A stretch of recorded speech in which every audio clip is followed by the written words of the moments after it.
Na nossa aula de língua portuguesa de hoje, nós iremos trabalhar sílaba. Então, vamos iniciar a nossa aula.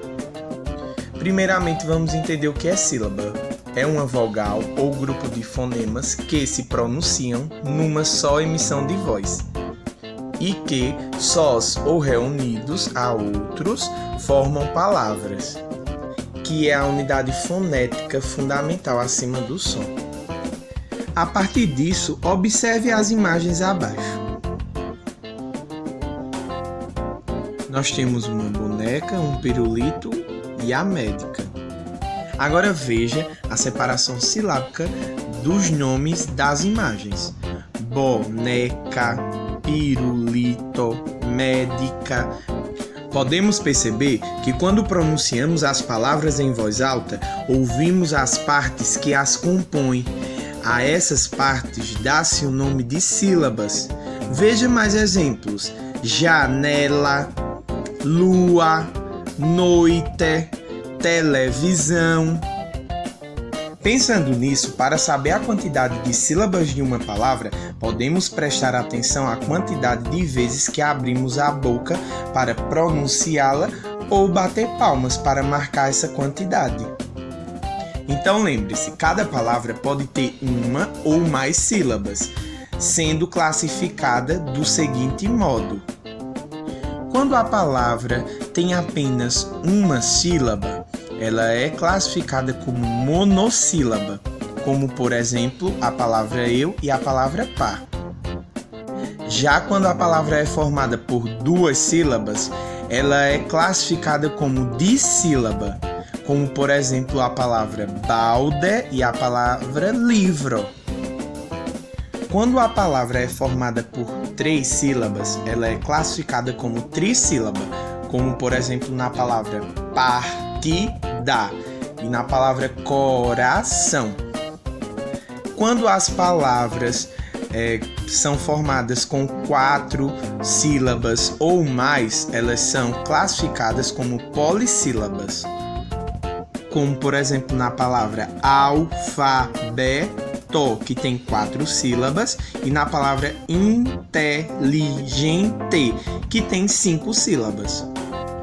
Bem, então lembre-se: palavras com apenas uma sílaba, monossílaba; duas sílabas, dissílabas; três sílabas, trissílabas; e 4 ou mais sílabas, polissílabas.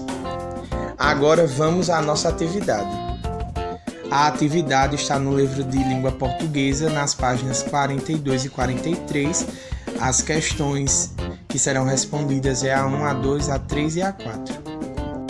A primeira questão pede que leia o texto abaixo. Em seguida, retire do texto palavras monossílabas, dissílabas, trissílabas e polissílabas. Então você vai observar no texto e vai escrever essas palavras nesses locais indicados, de acordo com a classificação delas. A segunda questão pede que leia a tirinha abaixo e depois faça o que se pede. Na letra A, retire do primeiro quadro da tirinha a única palavra polissílaba e escreva-a abaixo. Na letra B, quantas sílabas tem o nome do personagem Haroldo?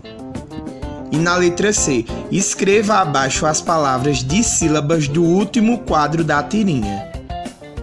Então, para responder, observe o que se pede em cada uma das alternativas. A terceira questão pede que leve as crianças até o cinema seguindo a ordem de cada plaquinha abaixo. Então, você tem aí alguns caminhos com algumas palavras. Você deve observar essa sequência. A primeira palavra tem que ser uma monossílaba, a segunda uma dissílaba, a terceira uma trissílaba e a quarta uma polissílaba. Então, qual desses caminhos tem essa sequência de palavras? A quarta questão pede que leia abaixo o nome de alguns estados brasileiros. Quais não são trissílabas? Pinte corretamente. Nesse caso, você deve pintar os que não são trissílabos. E essa é a nossa última questão de hoje. As demais nós iremos continuar na próxima aula. Então, até mais.